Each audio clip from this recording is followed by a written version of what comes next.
दोस्तों आप सभी लोगों का मेरे यूट्यूब चैनल पे स्वागत है। दोस्तों आज का वीडियो में हम ऑक्सीडेशन नंबर के बारे में जानेंगे। ऑक्सीडेशन नंबर को ऑक्सीडेशन स्टेट भी कहा जाता है। आज के वीडियो में हम सबसे पहले ऑक्सीडेशन नंबर के बारे में जानेंगे कि ऑक्सीडेशन नंबर क्या होता है। उसके बाद हम ऑक्सीडेशन नंबर को निकालने के कुछ सिंपल रूल के बारे में जानेंगे कि किसी भी कंपाउंड या किसी भी आयन में हम किसी पार्टिकुलर एलिमेंट का ऑक्सीडेशन नंबर कैसे निकालते हैं। तो आइए आज के वीडियो को शुरू करते हैं। सबसे पहले हम ऑक्सीडेशन नंबर की डेफिनेशन के बारे में जानेंगे। यहाँ पर आप ऑक्सीडेशन नंबर की दो डेफिनेशन को देख सकते हैं। यहाँ पर पहली डेफिनेशन होती है ऑक्सीडेशन नंबर और oxidation state is defined as the charge real और imaginary which an atom appears to have when it is in chemical combination. मतलब जब कोई एटम किसी भी केमिकल कॉम्बिनेशन में रहता है तो उस कंपाउंड में उस पार्टिकुलर एटम पर जितना भी चार्ज रहता है वो चार्ज चाहे रियल हो चाहे इमेजिनरी हो, तो उसी चार्ज को उस पार्टिकुलर एटम का ऑक्सीडेशन नंबर या ऑक्सीडेशन स्टेट कहा जाता है। जैसा कि आप यहाँ पर देख रहे हैं कि चार्ज के आगे ब्रैकेट में रियल और इमेजिनरी लिखा है। इसका मतलब है कि अगर हम किसी भी आयनिक कंपाउंड में किसी एटम का ऑक्सीडेशन स्टेट निकालना चाहते हैं तो वहां पर जो चार्ज रहता है वो रियल रहता है, और अगर हम यहीं पर किसी भी कोवलेंट कंपाउंड में किसी पार्टिकुलर एलिमेंट का ऑक्सीडेशन नंबर निकालना चाहते हैं तो वहां पर जो चार्ज रहेगा तो वो इमेजिनरी रहेगा। तो इस तरह से किसी भी केमिकल कॉम्बिनेशन में किसी भी एटम पर जो चार्ज रहता है वो चार्ज चाहे रियल हो चाहे इमेजिनरी हो, तो उसी चार्ज को ऑक्सीडेशन नंबर या ऑक्सीडेशन स्टेट कहा जाता है। तो ये ऑक्सीडेशन नंबर या ऑक्सीडेशन स्टेट की फर्स्ट डेफिनेशन होती है। यहाँ पर आप उसकी सेकंड डेफिनेशन को भी देख सकते हैं। It is the charge which an atom appear to have when all other atoms are removed from it as ions. मतलब अगर हम किसी भी केमिकल कंपाउंड में किसी पार्टिकुलर एलिमेंट का ऑक्सीडेशन नंबर निकालना चाहते हैं तो अगर हम उस एटम को छोड़ करके बाकी सभी एटम को आयन के फॉर्म में बाहर निकाल लेते हैं तो वहां पर उस एटम पर जो चार्ज बचेगा तो उसी चार्ज को ऑक्सीडेशन नंबर या ऑक्सीडेशन स्टेट कहा जाता है। तो इस तरह से ये ऑक्सीडेशन स्टेट की डेफिनेशन के बारे में हो गया। अब आइए आगे की तरफ चलते हैं। अब हम ऑक्सीडेशन नंबर निकालने के कुछ सिंपल रूल के बारे में जान लेते हैं। तो आइए अब इनकी तरफ चलते हैं। ऑक्सीडेशन नंबर निकालने का फर्स्ट रूल होता है the oxidation number of an atom in free और uncombined state is zero no matter that it is in allotropic form. अगर हम किसी भी एटम का उसकी फ्री या अनकंबाइंड स्टेट में ऑक्सीडेशन नंबर निकालना चाहते हैं तो उस एटम का ऑक्सीडेशन नंबर जीरो रहता है।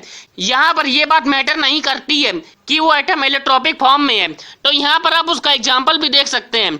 तो यहाँ पर P4 में अगर हम फास्फोरस का ऑक्सीडेशन नंबर निकालना चाहते हैं तो यहाँ पर P4 में फास्फोरस का ऑक्सीडेशन नंबर जीरो रहता है।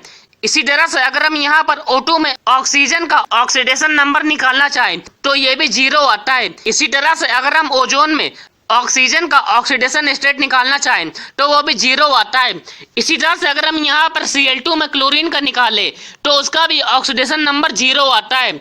इसी तरह से अगर हम यहाँ पर S8 में सल्फर का ऑक्सीडेशन नंबर निकालना चाहें तो वो भी जीरो आता है। इसी तरह से अगर हम यहाँ पर Br2 में ब्रोमीन का ऑक्सीडेशन नंबर निकालना चाहें तो वो भी जीरो आता है। तो इस तरह से ये ऑक्सीडेशन नंबर निकालने का फर्स्ट रूल होता है। अब आइए अगले रूल की तरफ चलते हैं। ऑक्सीडेशन नंबर निकालने का सेकंड रूल होता है the oxidation number of any monoatomic ion is equal to its charge.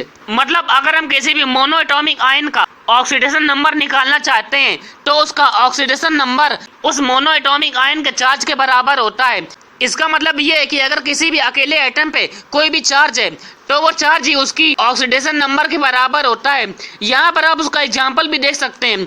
अगर हम यहाँ पर Na+ में सोडियम का ऑक्सीडेशन नंबर निकालना चाहें तो वो +1 आता है क्योंकि यहाँ पर सोडियम पर +1 चार्ज है।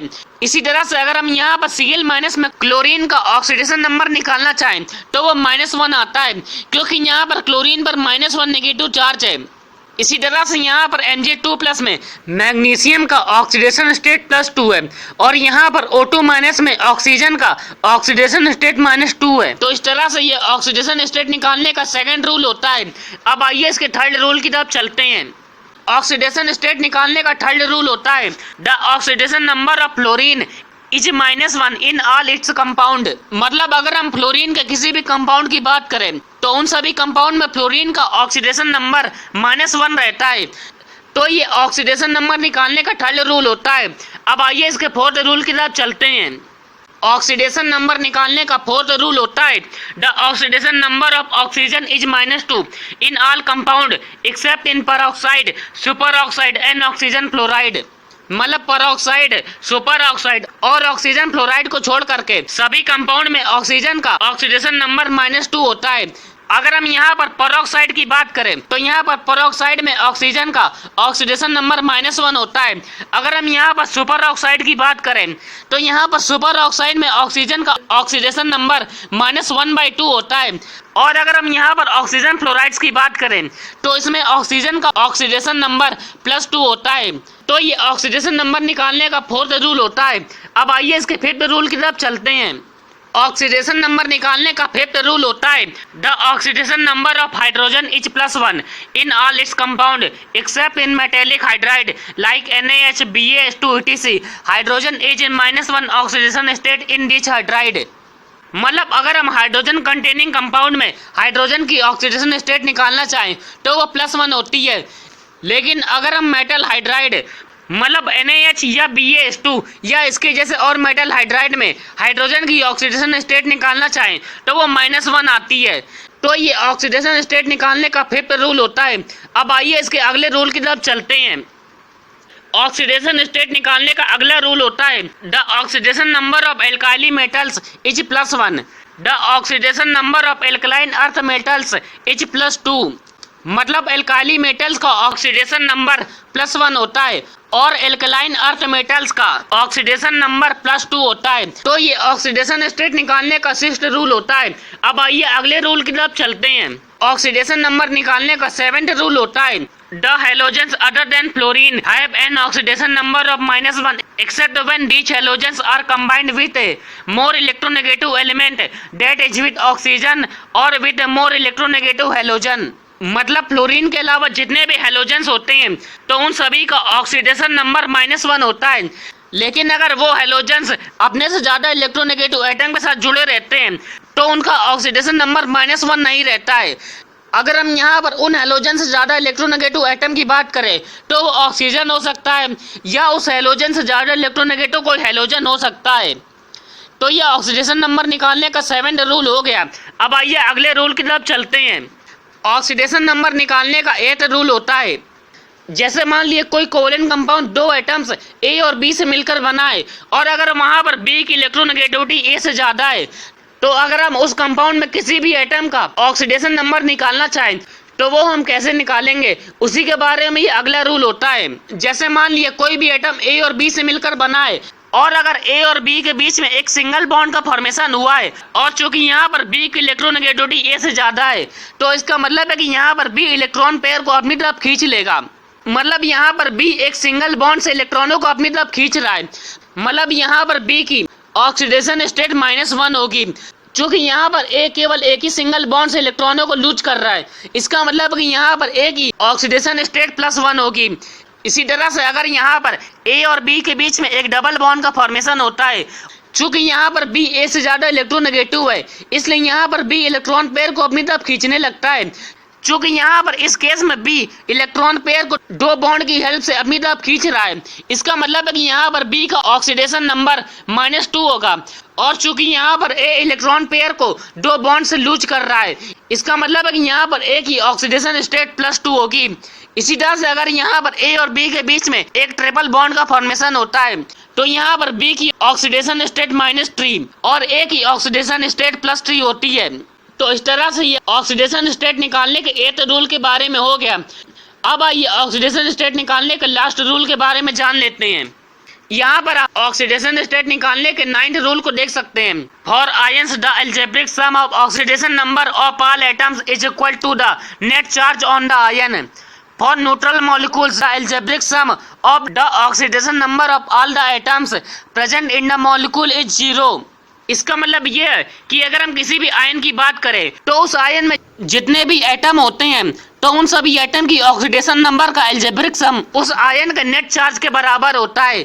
और अगर हम यहाँ पर न्यूट्रल मॉलिक्यूल की बात करें तो उस न्यूट्रल मॉलिक्यूल में जितने भी एटम होते हैं तो उन सभी एटम की ऑक्सीडेशन नंबर का अलजेब्रिक सम 0 के बराबर होता है।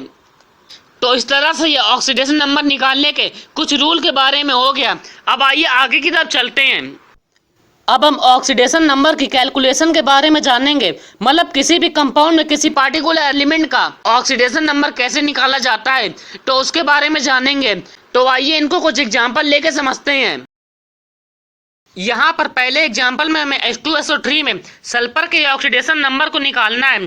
तो जब भी हमें किसी भी दिए गए मॉलिक्यूल या किसी भी दिए गए आयन में किसी एटम का ऑक्सीडेशन नंबर निकालना रहता है, तो हम उस एटम के ऑक्सीडेशन नंबर को x मान लेते हैं। यहाँ पर हमें सल्फर के ऑक्सीडेशन नंबर को निकालना है, इसलिए हमने इसको यहाँ पर x मान लिया है। ये तो पहला स्टेप होता है। इसके बाद हम ये देखते हैं कि उस दिए गए मॉलिक्यूल या दिए गए आयन में कितने एटम है और उनकी ऑक्सीडेशन नंबर क्या है। यहाँ पर हमें H2SO3 दिया गया है। यहाँ पर H2SO3 में 2 हाइड्रोजन एटम है। यहाँ पर एक हाइड्रोजन एटम का ऑक्सीडेशन नंबर +1 होता है और यहाँ पर H2SO3 में ऑक्सीजन भी है। ऑक्सीजन एटम का ऑक्सीडेशन नंबर -2 होता है। तो ये सेकंड स्टेप होता है। अब इसके बाद हमारा थर्ड स्टेप होता है कि हम ये देखें कि हमें जो दिया गया है वो न्यूट्रल मॉलिक्यूल है या कोई आयन है। यहाँ पर हमें न्यूट्रल मॉलिक्यूल दिया गया है, इसलिए यहाँ पर इस न्यूट्रल मॉलिक्यूल में जितने भी एटम होंगे तो उन सभी एटम की ऑक्सीडेशन नंबर का अलजेब्रिक सम 0 के बराबर होता है। तो अब इसके बाद हम दिए गए मॉलिक्यूल या दिए गए आयन के सभी एटम के ऑक्सीडेशन नंबर का अलजेब्रिक सम लेंगे। तो अब आइए इसका अलजेब्रिक सम कैसे लेते हैं, तो आइए उसके बारे में जान लेते हैं। अगर हम यहाँ पर H2SO3 में देखें तो यहाँ पर 2 हाइड्रोजन एटम है। एक हाइड्रोजन एटम का ऑक्सीडेशन नंबर +1 है, इसलिए यहाँ पर मैं 2 × +1 कर दिया है। और यहाँ पर H2SO3 में एक सल्फर एटम भी है। चूंकि हमने यहाँ पर सल्फर का ऑक्सीडेशन नंबर x माना है, इसलिए यहाँ पर प्लस लगा के 1 × x है। और यहाँ पर H2SO3 में 3 ऑक्सीजन एटम भी है। एक ऑक्सीजन एटम के लिए ऑक्सीडेशन नंबर -2 होता है, इसलिए यहाँ पर प्लस लगा के 3 × -2 कर दिया है। चूंकि यहाँ पर H2SO3 एक न्यूट्रल मॉलिक्यूल है, इसलिए यहाँ पर इसका अलजेब्रिक सम 0 होगा। तो जब हम इसको सॉल्व करेंगे तो हमें x की वैल्यू 4 मिलती है। तो इसका मतलब है कि यहाँ पर H2SO3 में सल्फर का ऑक्सीडेशन नंबर +4 होता है। तो इस तरह से किसी भी दिए गए मॉलिक्यूल में किसी भी पार्टिकुलर एटम के ऑक्सीडेशन नंबर को निकाला जाता है। अब आइए अगला एग्जाम्पल लेते हैं। यहाँ पर अगले एग्जाम्पल में हमें K2Cl2O7 में क्रोमियम के ऑक्सीडेशन नंबर को निकालना है। तो यहाँ पर भी हम वैसे ही स्टेप फॉलो करेंगे। यहाँ पर हमें क्रोमियम का ऑक्सीडेशन नंबर निकालना है, इसलिए हम इसको x मान लेंगे। अगर हम यहाँ पर K2Cl2O7 में देखें तो यहाँ पर पोटेशियम का ऑक्सीडेशन नंबर +1 होता है और यहाँ पर ऑक्सीजन का ऑक्सीडेशन नंबर -2 होता है। यहाँ पर हमें जो मॉलिक्यूल दिया गया है वो एक न्यूट्रल है। इसका मतलब है कि यहाँ पर K2Cl2O7 के सभी एटम के ऑक्सीडेशन नंबर का अलजेब्रिक सम 0 के बराबर होगा। तो अब आइए इसका अलजेब्रिक सम लेते हैं। यहाँ पर K2Cl2O7 में 2 पोटेशियम एटम है, इसलिए यहाँ पर 2 × +1। यहाँ पर 2 क्रोमियम एटम भी है, इसलिए यहाँ पर 2 × x है। और यहाँ पर 7 ऑक्सीजन एटम है, इसलिए यहाँ पर 7 × -2। और चूंकि यहाँ पर K2Cl2O7 में सभी एटम के ऑक्सीडेशन नंबर का अलजेब्रिक सम 0 है, इसलिए हमने इसके इक्वल टू में 0 कर दिया है। तो जब हम इसको सॉल्व करेंगे तो हमें x की वैल्यू 6 मिल जाती है। तो इसका मतलब है कि यहाँ पर K2Cl2O7 में क्रोमियम का ऑक्सीडेशन नंबर +6 होता है। तो इस तरह से हमने यहाँ पर जो 2 एग्जाम्पल देखे हैं उनमें ऑक्सीजन की ऑक्सीडेशन स्टेट -2 है, मतलब वहाँ पर परऑक्सी लिंकेज का कोई भी चक्कर नहीं है। अब आइए परऑक्सी लिंकेज पे बेस्ड एक एग्जाम्पल लेते हैं। यहाँ पर हमें H2SO5 में सल्फर के ऑक्सीडेशन नंबर को निकालना है। तो यहाँ पर भी हम सबसे पहले सल्फर के ऑक्सीडेशन नंबर को x मान लेंगे। यहाँ पर H2SO5 में हाइड्रोजन एटम भी है। एक हाइड्रोजन एटम का ऑक्सीडेशन नंबर +1 होता है। यहाँ पर हमने H2SO5 के सभी ऑक्सीजन एटम को नॉर्मल माना हुआ है, मतलब यहाँ पर इन सभी ऑक्सीजन के लिए ऑक्सीडेशन नंबर की वैल्यू -2 है। यहाँ पर हमने किसी भी ऑक्सीजन को परऑक्सी लिंकेज में नहीं माना है। तो अब आइए H2SO5 के सभी ऑक्सीजन एटम को नॉर्मल मानते हुए यहाँ पर सल्फर का ऑक्सीडेशन नंबर निकालते हैं। यहाँ पर H2SO5 में सभी एटम के ऑक्सीडेशन नंबर का अलजेब्रिक सम 0 है। तो अब आइए इनका अलजेब्रिक सम लेते हैं। यहाँ पर H2SO5 में 2 हाइड्रोजन एटम है, इसलिए यहाँ पर 2 इंटू प्लस 1, एक सल्फर एटम है इसलिए 1 इंटू एक्स है, और यहाँ पर 5 ऑक्सीजन एटम है। यहाँ पर हमने सभी ऑक्सीजन को नॉर्मल मानना है, यहाँ पर हमने कोई भी परऑक्सी लिंकेज नहीं मानना है, इसलिए यहाँ पर 5 इंटू -2, और यहाँ पर H2SO5 एक न्यूट्रल मॉलिक्यूल है, इसलिए हमने यहाँ पर इसका अलजेब्रिक सम 0 कर दिया है। तो जब हम इसको सॉल्व करेंगे तो हमें x की वैल्यू 8 मिलती है। इसका मतलब है कि यहाँ पर H2SO5 में सल्फर की ऑक्सीडेशन नंबर 8 होती है, लेकिन एक्चुअल में ऐसा नहीं होता है। सल्फर की ऑक्सीडेशन स्टेट +8 नहीं हो सकती है, क्योंकि सल्फर ऑक्सीजन ग्रुप में बिलोंग करता है। सल्फर की ऑक्सीडेशन स्टेट +6 से ज्यादा नहीं हो सकती है। तो यहाँ पर हमने सल्फर की ऑक्सीडेशन स्टेट +8 निकाल ली है। तो इसका मतलब है कि यहाँ पर ऑक्सीजन में कहीं ना कहीं कुछ गड़बड़ है, मतलब यहाँ पर H2SO5 में परऑक्सी बॉन्ड भी पाया जा रहा है। तो अब आइए इसके स्ट्रक्चर को देख लेते हैं। यहाँ पर आप H2SO5 के स्ट्रक्चर को देख सकते हैं। अगर आप इसके स्ट्रक्चर में देखें तो यहाँ पर एक परऑक्सी बॉन्ड पाया जा रहा है, मतलब यहाँ पर दोनों ऑक्सीजन के बीच में एक सिंगल बॉन्ड का फॉर्मेशन हुआ है। तो इसलिए इन दोनों ऑक्सीजन के लिए ऑक्सीडेशन स्टेट -1 होगी। अब आइए H2SO5 में सल्फर के ऑक्सीडेशन स्टेट को निकाल लेते हैं।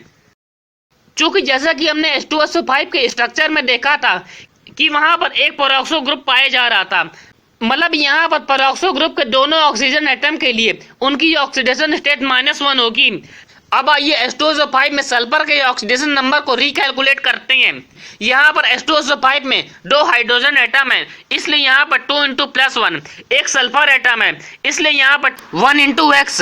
क्योंकि यहाँ पर H2SO5 में 2 ऑक्सीजन एटम परऑक्सी बॉन्ड का फॉर्मेशन कर रहे हैं, इसलिए यहाँ पर उन दोनों ऑक्सीजन के लिए 2 इंटू -1, और यहाँ पर H2SO5 में बाकी के 3 ऑक्सीजन एटम के लिए ऑक्सीडेशन नंबर -2 है, इसलिए यहाँ पर 3 इंटू -2, और यहाँ पर H2SO5 न्यूट्रल मॉलिक्यूल है, इसलिए यहाँ पर इनका अलजेब्रिक सम 0 होगा।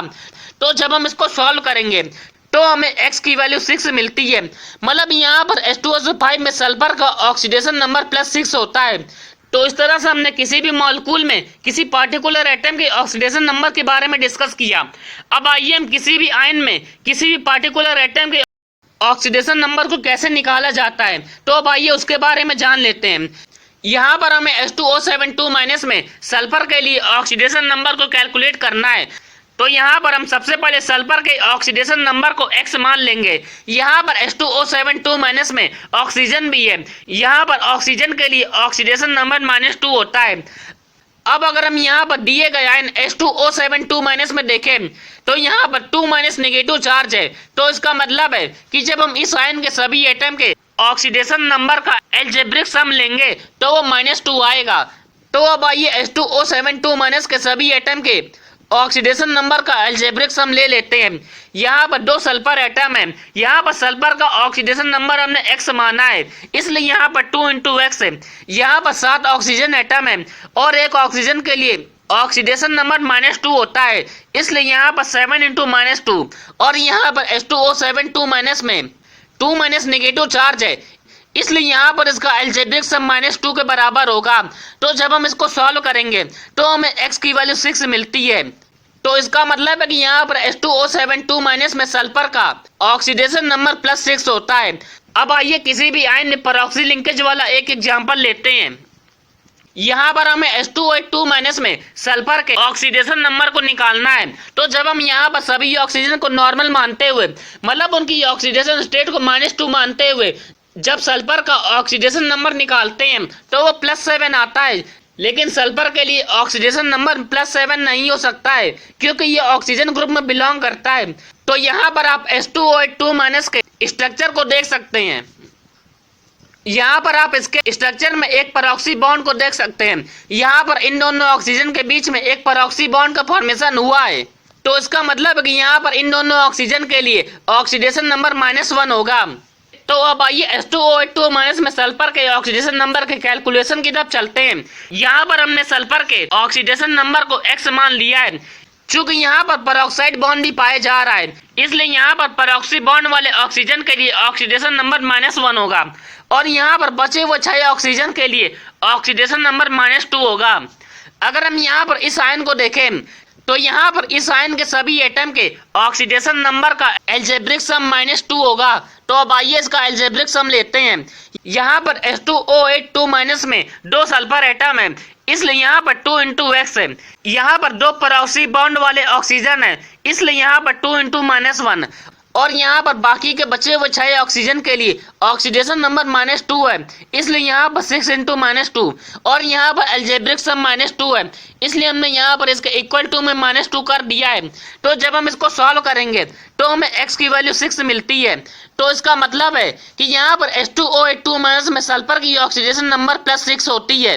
तो इस तरह से हमने आज के वीडियो में ऑक्सीडेशन नंबर के बारे में डिस्कस किया। सबसे पहले हमने उसकी डेफिनेशन के बारे में देखा और उसके बाद हमने ऑक्सीडेशन नंबर को निकालने के कुछ सिंपल रूल के बारे में जाना और उसके बाद हमने किसी भी मॉलिक्यूल या किसी भी आयन में किसी पार्टिकुलर एटम के ऑक्सीडेशन नंबर को कैसे निकाला जाता है तो उसके बारे में जाना। तो इसी के साथ हमारा आज का टॉपिक कंप्लीट होता है। दोस्तों उम्मीद करता हूँ आप लोग को मेरा वीडियो अच्छा लगा होगा। तो फिर मिलेंगे एक और नए वीडियो के साथ।